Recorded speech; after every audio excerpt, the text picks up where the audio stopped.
My name is Sumaya Holdijk. I'm half Dutch, half Syrian. I grew up in Egypt. I'm a massage therapist and healer, as well as a doula. I work with pregnant women. I'm also a homeopath, and I own a wellness center in Maadi with 2 other partners. I think a healer is somebody who actually holds space for someone. It's not somebody who actually comes in and heals, but allows the person to find their own healing modality, to kind of figure out what it is that they need to work on themselves. I think it was about 3.5 years ago. I went through like a really low period in my life. After that, it was just a matter of choice whether I was going to continue and live, or, just be in that state. I started doing the massages, and through the massages I started experiencing certain things, and then trusting that what I was experiencing wasn't just in my head. I think a healthy person is somebody who finds balance. It's not somebody who's happy all the time or excited all the time. It's somebody who actually finds a balance within their own emotional health, their own spiritual health, and their physical health. A healthy person is somebody who can jump back from disease much quicker, or come back from grief or trauma or depression and find their balance quicker. And I think that's what health means. I think because a lot of people either go into healthy eating but then forget the spiritual part of their health and the emotional part of their health, and it's actually about finding balance and health in all 3. So your spirit, your mind, your body, nourishing everything. So nourishing yourself with food, nourishing yourself with exercise, nourishing yourself with spiritual practices. So either it's meditation, prayer, whatever it is that you need to do to kind of nourish that. So I think it's really about combining everything and not just focusing on, exercise and then forgetting your eating habits and then forgetting your spiritual health and your emotional health. As human beings, we're not just the physical body. We are a combination of all 3 things, like a machine that works all together. If your energetic aura or your energetic well-being is off, it's going to affect the layers underneath. If you're eating bad, then your emotions are affected. Everything is related. When you take care of your spiritual well-being, then also your physical well-being improves, and vice versa. For me, the spirit is really the connection to oneself and to one's own heart, the connection to everything, to the universe. And I think really essentially how you get to that is really connecting to oneself. So taking the time to be with yourself and to really understand what it is that you're feeling, what it is that you need. And when you're able to do that, then you're able to connect to higher powers, if you believe in that. It works hand in hand. There is no one that's more important than the other. They really work in combination together.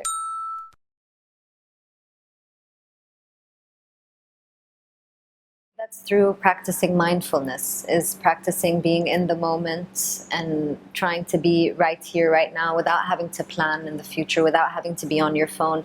Taking the time every day in the morning or in the evening, just a little moment for yourself to be really focused within yourself and to appreciate where you are right now. And that's essentially just being mindful, observing, seeing what's in your surrounding, focusing on how you're breathing, focusing on how you're feeling, the temperature, the colors. And when you're able to do that every once in a while, then it's easier to kind of come back to yourself and find that balance.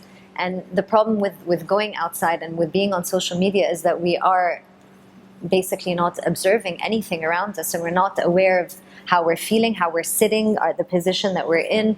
So it's really just about being in the moment, in the present. It's important to find practices that work for you. Some people find that in yoga, some people do it with qigong, some people do it with meditation, some people just have their routine. So it's really just about finding what it is that helps you connect to yourself, and there are just so many different practices that you can follow. Every day, just consciously coming back to yourself, even if it's for 10 minutes, to sit in your room and just be with yourself. Check in and see how you're feeling and see what's going on with your body. Of course, you can't do that all the time. It is difficult. I think the more you practice that, the easier it becomes, and the more aware you are actually of everything around you. It's about exploring and seeing what works for you. I don't feel like there's one right way of doing something.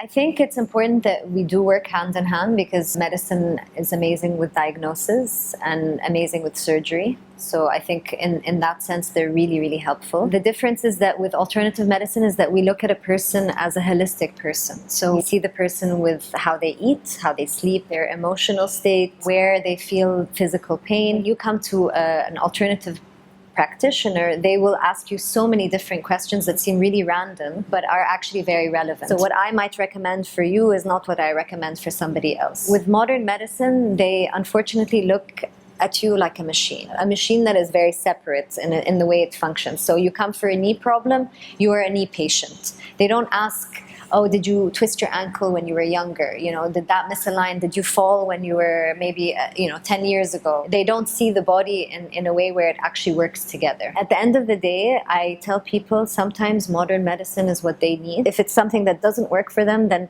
you have so many different alternatives that work. Sometimes homeopathy might work for you and it might not. And Chinese medicine works better for you. And, so it's, again, I can't say that there's one rule for something. For me, that's too dogmatic. It's really about people finding what works for them. Most of the people who have that critique are people who haven't really tried alternative medicine. With most alternative practitioners, they have a lot of cases, and that's usually their evidence. It's not something that they need to have scientifically proven. It's stuff that they've actually physically seen. They've seen people heal. At the end of the day, you can't also critique something that you haven't tried.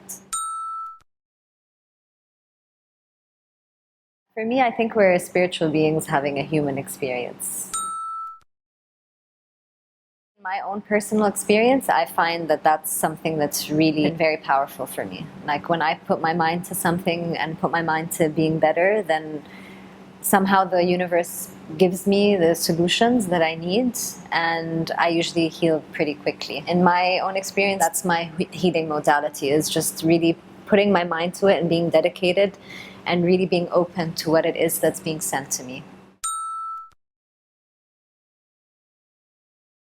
Being able to critique oneself, being humble, and understanding that you are not the healer, you're just a vessel. You're open to whatever is coming through. I really like the Chinese system. It really works wonders for me. I really like shamanism. I've just started exploring it in the last few years, and that's really been very helpful for me as well. It's really helped me shift so many things. And homeopathy, it's something I grew up with, and it's something that for me has really helped in many different ways. And I understand the frustration with homeopathy because it's something that does take time and you need to really follow up. I've taken remedies my whole life, nothing was really working, and one time a homeopath gave me a remedy and things shifted for me, the way I actually saw the world. So for me, that was like really powerful experience. Well, there are different techniques. So there are people who use sound as a healing modality, medicine, plant medicine. That's mainly what it is. It's plant medicine and music and sound therapy.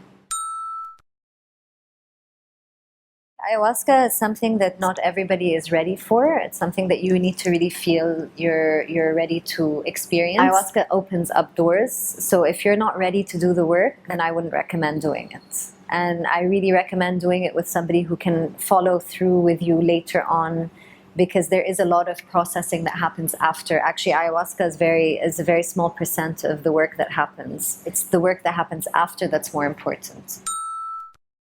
Take care of yourself. Eat well, do regular massage, take care of your emotional well-being, allow yourself to feel, allow yourself to be vulnerable. Try and have some spiritual practices and try and be balanced. I don't think it ever ends. The more you work on yourself, really, the easier things become.